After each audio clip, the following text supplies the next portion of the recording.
ஹே! கதை கேட்க நீங்க வந்துட்டீங்களா? கதை சொல்ல நானும் வந்துட்டேன். நம்ம ஆல்ரெடி பார்த்துட்டு இருக்க கொரியன் டிராமாவோட அடுத்த எபிசோட் தான் பார்க்க போறோம். வீடியோக்குள்ள போறதுக்கு முன்னாடி எப்பயும் சொல்றது தான். இப்பயும் சொல்றேன். எஸ்எஸ் வாய்ஸ் ஓவர சப்ஸ்கிரைப் பண்ணுங்க. பார்த்ததுக்கு அப்புறம் லைக் பண்ணுங்க. மறக்காம போறதுக்கு முன்னாடி எக்ஸ்பிளனேஷன் எப்படி இருக்குன்னு சொல்லிட்டு கமெண்ட் பண்ணிட்டு போங்க. இந்த எபிசோட ஸ்டார்ட் பண்ணும்போது என்ன ஆகுது அப்படின்னு பார்த்தா நம்ம ஹீரோயின் கெஸ் பண்ண போறா இல்லையா? ஹீரோ கண்ணு திறந்த உடனே நீ என்ன பண்ண ட்ரை பண்ணிக்கிட்டு இருக்க அப்படின்னு கோவமா கேட்குறான். உடனே ஹீரோயின் ஐயையோ ஒன்றும் இல்லை, நீங்க வந்துட்டு மயங்கிட்டீங்களா இல்ல தூங்குறீங்களா அப்படின்னு செக் பண்றதுக்காக தான் வந்தேன். நீங்க என்ன எதுவும் தப்பாலாம் நினைச்சுக்காதீங்க. டாக்டர் தான் உங்களை கொண்டு வந்துட்டு இங்க படுக்க வச்சுட்டு போக சொன்னாரு. அது மட்டும் இல்லாம உங்களோட மெடிசன், உங்களுக்கு தண்ணி எல்லாத்தையும் இங்க வச்சுட்டு போக சொன்னாரு. நான் எடுத்துட்டு வந்து வச்சுட்டேன். ஸோ என்னோட வேலை முடிஞ்சிடுச்சு. நான் அதனால கிளம்புறேன். ப்ளீஸ் நீங்க வேற எதுவும் மைண்ட்ல நினைச்சுக்காதீங்க அப்படின்னு சொல்லிட்டு வேக வேகமா அங்க இருந்து கிளம்புறா. ஐயோ கடவுளே, நான் என்ன பண்ண ட்ரை பண்ணேன். ரொம்ப கேவலமான விஷயம். நாளைக்கு இந்த ஆள் மூஞ்சில நான் எப்படிதான் முழிக்க போறேன்னே தெரியலையே. ஒரு வேளை அவன் என்ன தப்பா நினைச்சிருப்பானோ அப்படின்னு சொல்லிட்டு லிஃப்ட்ல ஏறி புலம்பிக்கிட்டே இருக்கா. ஹீரோ டாக்டருக்கு கால் பண்ணிட்டு திட்டிட்டு இருக்கான். ஏண்டா இது என்னடா எக்ஸிபிஷனா? பேசாம என்னோட பாஸ்கோட வந்துட்டு நீ எல்லாருக்கும் எழுதி எங்கன்னா பேனர் அடிச்சு ஒட்டிடுறா, போறவங்க வரவங்க எல்லார்கிட்டையும் கொடுப்பியா அப்படின்னு திட்டும் போது, என்னடா பண்றது, எனக்கு உன் வருத்தம் என்னன்னு புரியுது. உங்க வீட்டுல வந்துட்டு எந்த சாமாவும் இருக்காது, தண்ணியும் மாத்திரையும் தவிர. அதை பார்த்த உடனே அவ ரொம்ப டென்ஷன் ஆயிருப்பாள்ல, உனக்கு ரொம்ப அசிங்கமா இருக்கோ அப்படின்னு சொல்லிட்டு இவன் வேற அவனை விடாம கலாச்சிக்கிட்டு இருக்கான். நம்ம ஹீரோயினோட ரூம்மேட் இருக்கா இல்லையா, ஆக்சுவலா அவ வந்து இவளோட கசின் தான். அவகிட்ட நடந்த எல்லாத்தையும் சொல்லிக்கிட்டு இருக்கா. அந்த காயம் கூட இப்ப வந்துடுச்சுடி, கன்ஃபார்மா இவனுக்கும் எனக்கும் அது நடக்க தான் போகுது அப்படின்னு சொல்லிக்கிட்டு இருக்கா. என்ன தாண்டி பண்றது, அவன் கூட எப்படி அப்படின்னு சொல்லிட்டு கசின் வேற கிண்டல் பண்ணிக்கிட்டு இருக்கா. அதுக்கப்புறம் தான் சொல்றா, இன்னைக்கு அதை விட கேவலமான ஒரு விஷயம் நடந்துடுச்சுடி. நான் என்ன பண்ணேன்னா, அந்த சீனை வந்து கன்ஃபார்ம் பண்ணிக்கலாம் அப்படின்னு சொல்லிட்டு அவன் கிட்ட மறுபடியும் ஒரு வாட்டி கிஸ் பண்ணலான்னு கிட்ட போனேன்னா டக்குனு கண்ணை திறந்துட்டான். நான் என்ன பண்றது, எதையோ சொல்லி சமாளிச்சுட்டு அங்கேருந்து ஓடி வந்தேன் அப்படின்னு சொல்லும் போது, ஏய் உனக்கு வெக்கமாவே இல்லையாடி, நீ எதுக்கு இந்த மாதிரிலாம் பண்ணிக்கிட்டு இருக்க, பேசாம நீ இவ்வளவு ஃபீல் பண்றதுக்கு அவர் கூட அதை பண்ணிடு அப்படின்னு சொல்றா. அந்த நேரத்துக்கு அங்க பார்ல வேலை செய்யறவர் வந்து என்ன கேக்குறாருன்னா, யாரை பத்தி பேசுறீங்க, சாவை பத்தி பேசுறீங்களா இல்ல லீய பத்தி பேசுறீங்களா அப்படின்னும் போது, ஐயோ நீங்க இங்க இருந்து போங்க அப்படின்னு ஹீரோயின் மிரட்டுறா. அதுக்கப்புறம் தான் தெரியுது இவ குடிச்சிட்டு இவர்கிட்டயே எல்லாத்தையும் சொல்லுவா போல. அவளோட கசின் காண்டாயிரா, ஏண்டி தயவு செஞ்சு நீ தனியா எங்கேயுமே குடிக்காதடி, குடிச்சீன்னா அங்க இருக்க எல்லார்கிட்டயும் இதெல்லாம் சொல்லிக்கிட்டு இருப்பியா அப்படின்னு திட்டிக்கிட்டு இருக்கா. இது பாரு, நீ எந்த நேரமும் அதையே நினைச்சுக்கிட்டு இவ்வளவு ஸ்ட்ரெஸ்ஸா இருக்கிறதுக்கு பேசாம அவன் கிட்ட போய் நீயே கூப்பிட்டுடு, ஒன் நைட் ஸ்டாண்டுக்கு வாடான்னு சொல்லிட்டு அப்படின்னு ஓப்பனா சொல்றாளா. நம்ம ஹீரோயினுக்கு அதே ஞாபகமாவே இருக்கு. மறுநாள் ஆஃபீஸ் போகும்போது இதையே நினைச்சுக்கிட்டு போயிட்டு இருக்கா. ஒருவேளை அவ சொன்ன மாதிரி அதை பண்ணிட்டோம் அப்படின்னா நமக்கு இந்த மாதிரி எல்லாம் இருக்காதோ அப்படின்னு யோசிக்கிறா. ஹீரோவும் லிஃப்ட்ல இருக்கான். அவன் எதுவுமே பேசவே மாட்டான். உடனே இவளே, நீங்க பரவாயில்லையா, இப்போ உங்களுக்கு உடம்புலாம் பெட்டரா இருக்கா, நேத்து நைட்டு அப்படின்னு ஆரம்பிக்கும் போதே ஹீரோ என்ன பண்றானா, நேத்து உன்னோட ஒர்க்கை வந்து நீ ரொம்ப நல்லா பண்ண அப்படின்னு சொல்லிட்டு போறான். இவர் எந்த ஒர்க்கை பத்தி சொல்றாரு, இவருக்கு ஹெல்ப் பண்ணதை சொல்றாரா இல்லைன்னா நம்ம ஆஃபீஸ் ஒர்க்கை சொல்றாரா அப்படின்னு சொல்லிட்டு ஹீரோயின் குழப்பமாயிடுறா. ஹீரோயின் உள்ள வந்தாதான் தெரியுது இவளுக்கு வந்து பெஸ்ட் பர்ஃபார்மர் அவார்டு கொடுத்துருக்காங்க. ஹீரோயினுக்கு பயங்கர சந்தோஷம். ஆனா இந்த ப்ரொடக்ஷன் டீம் இருக்காங்க இல்லையா, அவங்களுக்கு பயங்கர வயிற்றுச்சல் ஆயிடுது. அடைச்ச இவளுக்கு என்னத்துக்கு இந்த மாதிரி எல்லாம் கொடுத்துட்டு இருக்காங்க, இதுல போனஸ் வேற கொடுத்துட்டாங்க அப்படின்னு சொல்லிட்டு பயங்கர கடுப்புல இருக்காங்க அந்த டைரக்டரும் அவரோட அசிஸ்டன்ட்டும். அடுத்த சீன்ல என்ன காட்டுறாங்க அப்படின்னு பார்த்தா, அடுத்து இவங்களோட கம்பெனியே வந்துட்டு ஒரு காரோட ஆட் பண்ண போறாங்க. நம்ம ஹீரோவும் ஹீரோயினும் இந்த ஆட் ரொம்ப சக்சஸ்ஃபுல்லா பண்ணதுனால அந்த ப்ராஜெக்டையுமே வந்து இவங்க கிட்டயே கொடுக்குறாங்க, நல்லபடியா பண்ணணும்னு சொல்லிட்டு. இதை செலிப்ரேட் பண்ற விதமா நம்ம ஹீரோயினோட டீம் எல்லாருமே போயிட்டு நல்லா ஜாலியா சரக்கு அடிச்சுட்டு கதை பேசிக்கிட்டு இருக்காங்க. பட் ஹீரோ மட்டும் இதுல எல்லாம் கலந்துக்கவே மாட்டான். அப்ப என்ன கேக்குறாங்க அப்படின்னா, ஆமா ஹீரோக்கு அடிபட்டப்போ நீ தான் அவனை ஹாஸ்பிட்டல் கூப்பிட்டு போன, அதே மாதிரி அவனை வீட்டுக்கும் நீ தான் கொண்டு போய் விட்டியா, அவரோட வீடு எப்படி இருந்தது, ஏன் அப்படின்னு பார்த்தீங்கன்னா ரொம்ப வித்தியாசமான பர்சனா இருக்காரா, அவரோட வீடு எப்படி இருக்கும் அப்படின்னு தெரிஞ்சுக்கிறதுக்கு ரொம்ப ஆசையா இருக்கு அப்படின்னு எல்லாருமே கேட்குறாங்க. ஹீரோயினுக்கு சொல்லலாமா வேணாமா அப்படின்னு புரியல. அதே டைமுக்கு இந்த பெரிய தலைங்கெல்லாம் இருக்கும் இல்லையா, அவங்கெல்லாம் வந்துட்டு தனியா சூப்பரா பார்ட்டி என்ஜாய் பண்ணிருக்காங்க. அப்போ வந்து நம்ம ஹீரோ என்ன சொல்றான் அப்படின்னு பார்த்தா, எல்லாமே ஹீரோயின் தான் பண்ணா, அவளால தான் இது எல்லாத்தையும் சூப்பரா பண்ண முடிஞ்சது அப்படின்னும் போது எல்லாருக்கும் சந்தோஷமா இருக்கு. இந்த ப்ரொடக்ஷன் டீம் மட்டும் செம காண்டாயிட்டு இருக்காங்க. இருக்காங்க இந்த விஷயத்துல. இப்பதான் வந்தா, அவளுக்கு பெருசா ரொம்ப எக்ஸ்பீரியன்ஸ்லாம் இல்ல. 4 வருஷம் தான் ஆகுது. அதுக்குள்ள நீங்க அவளுக்கு இவ்ளோ வந்து தூக்கி தூக்கி எல்லாத்தையும் குடுத்துட்டு இருக்கிறது ரொம்ப தப்பா இருக்கும். அதனால அவள கொஞ்சம் அடக்கியே வைக்கணும் அப்படின்னு சொல்லிக்கிட்டு இருக்கும்போது, ஹீரோக்கும் இதெல்லாம் கேட்கறதுக்கே ரொம்ப கடுப்பா இருக்கு. இந்த பெட்டோட ப்ரமோஷன் நடந்தது இல்லையா? அந்த இடத்தெல்லாம் போய் கிளீன் பண்ணிக்கிட்டு இருக்கும்போது, அங்க இருக்க ஒர்க்கர் என்ன சொல்றாங்க அப்படின்னு பார்த்தா, "நீங்க இதெல்லாம் வந்துட்டு ரெடி பண்ணி வச்சுட்டு போவீங்க. நீங்க போன உடனே மிஸ்டர் சா வருவாரு. இது எல்லாமே கரெக்ட்டா இருக்கா அப்படின்னு செக் பண்ணுவாரு. அவர் தான் வந்து இந்த சக்சஸ்க்கு பெரிய காரணம்னே நான் சொல்லுவேன். அவர் வந்து உங்களுக்கு தெரியுமோ தெரியாதோ எனக்கு தெரியல. உங்களுக்கு ரொம்ப சப்போர்ட்டிவா இருந்தாரு அப்படின்னு சொல்லும்போது, ஹீரோயினுக்கு இப்பதான் இந்த விஷயம்லாம் தெரியுது. நம்ம ஹீரோயின் ஜாலியா அப்படியே நின்னு ஒரு செல்ஃபி எல்லாம் எடுத்துக்கிட்டு இருக்காளா, அந்த டைமுக்கு மொபைல்ல பாக்குறா. பார்க்கும்போது பின்னாடி ஹீரோ வந்து நிக்கிறான். அவனை பார்த்த உடனே மொபைலையே கீழே போட்டுடுறா. ஐயையோ! சான்ஸே இல்லம்மா, செமையா இருக்கு செல்ஃபி. ரொம்ப சந்தோஷமா இருக்க போல. நீ நினைச்சதெல்லாம் சாதிச்சுட்டேன்னு நினைக்கிறியோ? நீ வந்து இந்த ஒரே ஒரு வேலையை செய்யறதுக்குள்ள எவ்வளோ அளவுக்கு நீ வந்துட்டு எல்லாத்துலயும் பிரச்சனையை உண்டு பண்ணியிருக்குன்னு உனக்கு ஞாபகம் இருக்கா? அதுக்குள்ளேயே இவ்வளோ சந்தோஷப்பட்டுற? எல்லாத்துலயும் தண்ட செலவு, அது மட்டும் இல்லாம கம்பெனிக்கு அவ்வளோ லாஸு. உன்னால ஒரு ஒரு விஷயமும் அவ்வளோ பிரச்சனையில தான் முடிஞ்சிருக்கு. எல்லாம் நல்லபடியா முடிஞ்சிடுச்சுன்றத மட்டும் நினைச்சு சந்தோஷப்படாத. ஆனா எல்லாத்துக்கும் வந்துட்டு அவ்வளோ பிரச்சனைய குடுத்துட்டு கடைசியில எதையோ முடிச்சு வச்சிருக்க. அதனால என்ன பண்ற அப்படின்னு பார்த்தீங்கன்னா, அடுத்து என்ன வேலை பண்ணணும்ன்றத யோசி. அத விட்டுட்டு இங்க நின்னுக்கிட்டு நல்லா போஸ் குடுத்து செல்ஃபி எடுத்துக்கிட்டு இருக்க அப்படின்னு கண்ணா பின்னான்னு திட்டிட்டு இருக்கான். ஹீரோயினுக்கு சரியான சைக்கோவா இருப்பான் போல. எவ்வளவுதான் நம்ம வேலை செஞ்சாலும் இவனுக்கு மட்டும் வந்துட்டு கொஞ்சம் கூட மனசாட்சியே இருக்க மாட்டேங்குதுன்னு திட்டிக்கிட்டு இருக்கா. ஹீரோயினை டிராப் பண்றதுக்காக கார்ல போயிட்டு இருக்கான். அந்த டைமுக்கு ஹீரோயின் வந்து சிக்னல்ல நிக்கும் போது ஒரு ஆட் ஓடிட்டு இருக்கு. என்ன ஆட் அப்படின்னு பார்த்தா, ஒரு ஃபேமஸான டைரக்டருக்கு அவார்டு கொடுத்துருக்காங்க. அந்த டைரக்டரோட பேரு தான் லீ. அவரை வந்துட்டு ஹீரோயின் ஒரு மாதிரி சோகமா பார்த்துக்கிட்டே இருக்கா. இவ பார்க்கறத ஹீரோவும் பார்க்கறான். அந்த டைரக்டர் வந்து பார்த்தா, ஒரு செம்மையான ஒரு ரொமான்டிக்கான சூப்பர் ஹிட் மூவியை எடுத்திருக்காரு. அதனால அவரை அவார்டா வாங்கி குவிச்சுக்கிட்டு இருக்காரு. அவரை இன்டர்வியூ எடுக்கும்போது என்ன கேட்குறாங்கன்னா, "இதுல ஹீரோவும் ஹீரோயினும் கடைசியில ஒண்ணு சேரவே இல்லையே! எதுக்காக நீங்க இப்படி முடிச்சிருக்கீங்க? கண்டிப்பா வந்துட்டு நீங்க அடுத்த பார்ட் எடுக்கணும்னு நெனச்சா அதுல ஒண்ணு சேர்ப்பீங்களா?" அப்படின்னு கேட்கும்போது, "எனக்குமே அது மட்டும் தான் ரொம்ப ஆசையா இருக்கு. பிரிஞ்சவங்கள ஒண்ணு சேர்க்கணும்னு சொல்லிட்டு. பட் ஆனா அதோட முடிவு என்னன்றது எனக்கே இன்னும் தெரியல" அப்படின்னு சொல்றான். ஹீரோயின் நைட் ஆஃபீஸ்ல வேலை பார்த்துக்கிட்டே இருக்கா. திடீர்னு பார்த்தா ஃபுல்லா பிளாக் அவுட் ஆயிடுது. "ஐயய்யோ! இங்க யாருமே இல்லையே! நான் என்ன பண்றது?" அப்படின்னு சொல்லி முழிச்சுக்கிட்டே நின்னுட்டு இருக்கா.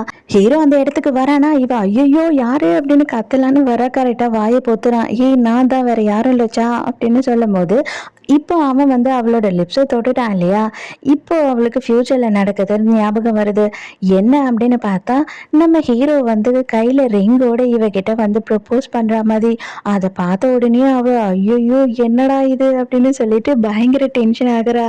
அப்ப ஹீரோ என்ன பண்றான்னா, "சரி வா வா, நானே உன்னை கைய புடிச்சு கூட்டிட்டு போறேன்" அப்படின்னு சொல்லிட்டு, இருட்டா இருக்கு ஃபுல்லான்ட்டு கைய புடிச்சு கூட்டிட்டு போறான்.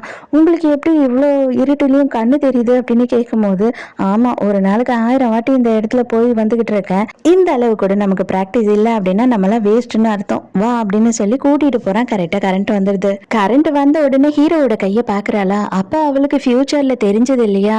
அப்ப அந்த கையிலயும் இதே வாட்ச் தான் இருந்தது.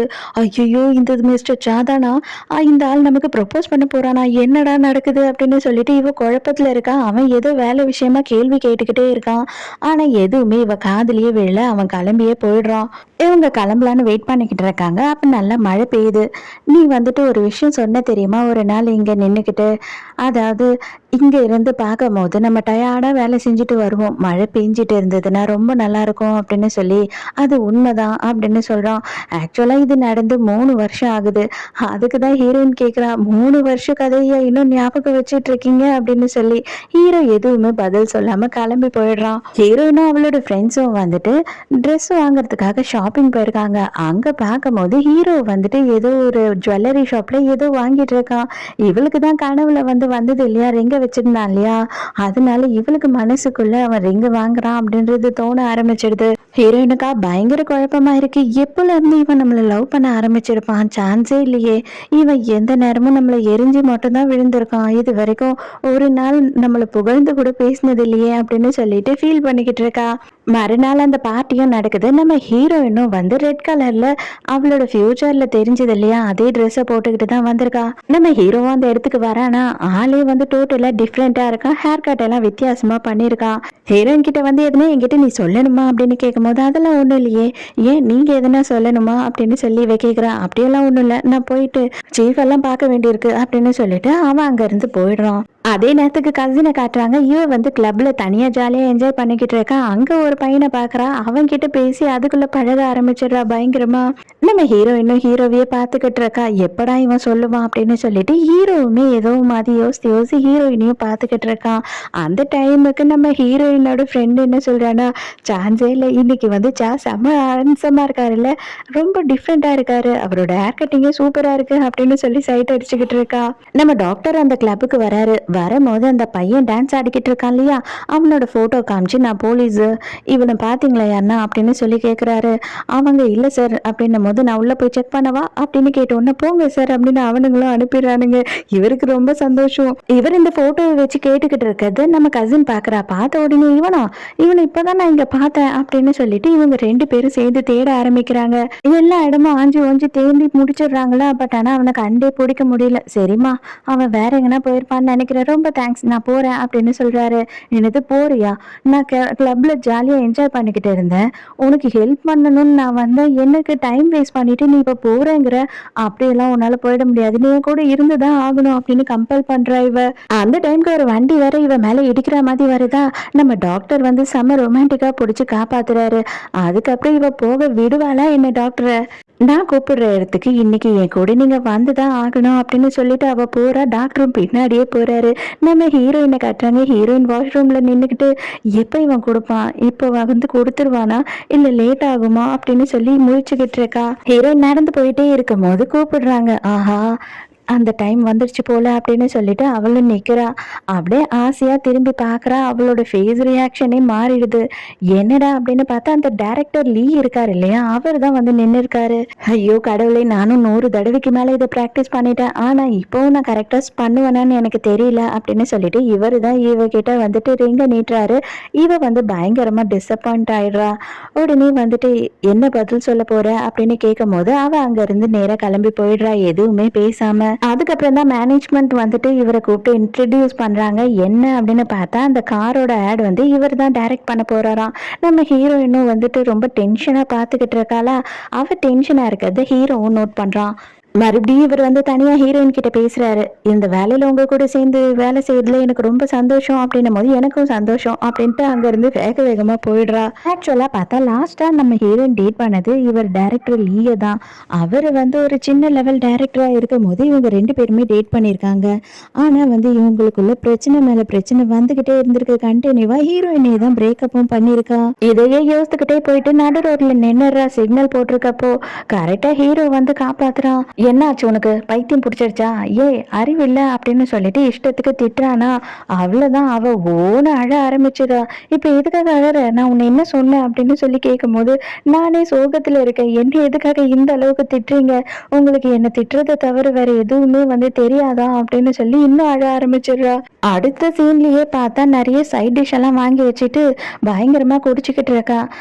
சோகமா இருந்தா இந்த அளவு சாப்பிடுவாங்க, இந்த அளவுக்கு குடிப்பாங்க அப்படின்னு சொல்லிட்டு எனக்கு இப்பதான் தெரியும் அப்படின்னு சொல்றான் அவன். அதுக்கு அவ என்ன சொல்றான்னா, சோகமா இருந்தா குடிக்கிறது மட்டும் பண்ணக்கூடாது, நம்ம வந்து நிறைய சாப்பிடணும், அப்பதான் அந்த சோகம் போகும் அப்படின்னு சொல்றா. ஆமா ஆமா, 3 வருஷத்துக்கு முன்னே இதே தான் சொன்னேன் அப்படின்னு சொல்லும் போது இப்பதான் வந்துட்டு பழைய விஷயத்த காட்டுறாங்க. என்னன்னு பார்த்தா 3 வருஷத்துக்கு முன்னாடி டைரக்டர் லீய பிரேக்கப் பண்ணிருக்கா இல்லையா, அப்பவுமே வந்து இவன் தான் கூட்டிட்டு வந்துட்டு இதெல்லாம் வாங்கி கொடுத்துருக்கான். அப்ப என்ன சொல்லியிருக்கானா, இதோட அவ்வளவுதான், எனக்கு டேட்டிங்க்கும் ஒத்தே போகாது, எனக்கும் கல்யாணத்துக்கும் கூட ஒத்து போகாதுன்னு நினைக்கிறேன், அதனால நான் இனிமே வேலைன்னு வேலையை பத்தி மட்டும்தான் யோசிக்க போறேன், இல்லைன்னா பேசாம நான் மதர் தெரேசா மாதிரி ஆயிடவா, இல்ல வேண்டாம், இப்போ வந்துட்டு அதெல்லாம் பண்ண முடியாது, இல்லைன்னா நான் நன்னாயிரனே, அதுவும் வேண்டாம், செட் ஆகாது, நான் கிறிஸ்டியன் இல்லை, சரி ஓகே அப்ப நான் மொட்டை அடிச்சுட்டு மாங்க் ஆயிடவா அப்படின்னு கேக்குறா. ஏய் தயவு செய்து போது நிறுத்து அப்படின்னு கத்துறா ஹீரோ. ஆனா 3 வருஷத்துக்கு முன்னாடியும் நீ வந்துட்டு சாப்பிட்டுட்டு பர்ஸ் எடுத்துட்டு வரலன்னு சொன்னேன், இப்பவும் பர்ஸ் எடுத்துட்டு வரலன்னு சொல்றியே அப்படின்னு கேக்குறான். யோ நல்லா தானே சம்பாதிக்கிற, எதுக்காக இப்படி அல்பமா என்கிட்ட இந்த கடன் எல்லாம் கேட்டுட்டு இருக்க அப்படின்னு சொல்லி திட்டுறா. சரி, அதெல்லாம் விடுங்க. உங்க வீடு என்ன அப்படி இருக்கு? ஒரு டிவி இல்ல, ஒரு பாத்திரம் இல்ல, ஒரு ஃப்ரிட்ஜ் இல்ல. ஏன் நீங்க சாப்பிட கூட மாட்டீங்களா? தண்ணிய குடிச்சே உயிர் வாழ்வீங்களா என்ன? அப்படின்னு சொல்லிட்டு ஓங்கி ஒரு அடி அடிக்கிறா. "ஐயய்யோ! உங்கள அடிச்சுட்டேன்ல. சாரி. தப்பா நெனச்சுக்காதீங்க" அப்படின்னு சொல்றா. நான் வந்துட்டு வித்தியாசமான பெர்சன் கிடையாது. நீ தான் வித்தியாசமான பெர்சன். அன்னைக்கு வந்துட்டு என் மேல நீ விழுந்த இல்லையா? அன்னையிலேருந்து நீ டிஃப்ரெண்ட்டா நடந்துக்கிற அப்படின்னு ஹீரோ கேட்கும்போது, அதுக்கெல்லாம் ரீசன் இருக்கு. அதெல்லாம் சொன்னாலும் நீங்க எப்படியும் நம்ப போறதில்ல. அதனால நான் வந்துட்டு சொல்ற மாரி இல்ல அப்படின்னு சொல்றா. இல்லையே! நீ எது சொன்னாலும் நான் நம்புவேன். என்கிட்ட சொல்லு அப்படின்னு ஹீரோ சொல்லும்போது, சான்ஸே இல்ல. கண்டிப்பா நீங்க நம்ப மாட்டீங்க அப்படின்னு சொல்றா. அதெல்லாம் முடியாது அப்படின்னு சொல்லிட்டு அவ பாட்டு தப்பு தப்பு தப்புன்னு ரோட்ல ஓட ஆரம்பிச்சிடுறாளா, இவனால இவள சமாளிக்க முடியல. "அடி பாவி! ஏன்டி என்ன இப்படி டார்ச்சர் பண்ற? தயவு செஞ்சு வந்து கார்ல ஏறு" அப்படின்னு சொல்லும்போது, "ஐயய்யோ! என்ன உங்க வீட்டுக்கு கூட்டிட்டு போக பார்க்குறீங்களா? கண்டிப்பா அப்பனா அந்த விஷயம் நடந்துரும். என்னால வர முடியாது" அப்படின்னு சொல்றா. "என்னதான் நீ பேசுற? எனக்கு ஒண்ணுமே புரியல. நாளைக்கு எப்படி நீ என் மூஞ்சில முழிப்ப?" அப்படின்னு சொல்லும்போது, "இந்த மூஞ்சையா? கரெக்ட் தான். டெய்லியும் நான் யோசிக்கிறது தான். இந்த மூஞ்ச எப்புட்றா பார்க்குறதுன்னு சொல்லிட்டு" அப்படின்னு சொல்லி கலாய்க்கிறா. "சரி நீங்க சொல்லுங்க. உண்மையாவே நான் சொன்னா அத நீங்க நம்புவீங்களா?" அப்படின்னும்போது, "சரி நீ சொல்லு. அத நான் கண்டிப்பா நம்புறேன்" அப்படின்னு சொல்றான். "நான் யாரன்னா கிஸ் பண்ணேன்னா, எனக்கு அவங்களோட ஃப்யூச்சர் கண்ணுக்கு தெரியும். அந்த மாதிரி தான் நான் உங்கள கிஸ் பண்ணும்போது, உங்களோட ஃப்யூச்சர் எனக்கு கண்ணுக்கு தெரிஞ்சது. அதுல நீங்களும் நானும் 2 பேரும் வந்துட்டு உங்களோட ரூம்ல, உங்களோட பெட்ல ஒண்ணா இருக்கோம்" அப்படின்னு சொல்லும்போது, ஹீரோ அப்படியே ஷாக்கா பார்த்துக்கிட்டு இருக்கான். கரெக்ட். நான் சொன்னேன்ல, நீங்க நம்ப மாட்டீங்கன்னு சொல்லிட்டு, "நான் வேணா டபுள் செக் பண்ணவா?" அப்படின்னு சொல்லிட்டு இவ கேட்கும்போது, "இத பாரு டபுள் செக்கா?" அப்படின்னு சொல்லி இவன் கேட்குறான். "ஆமா.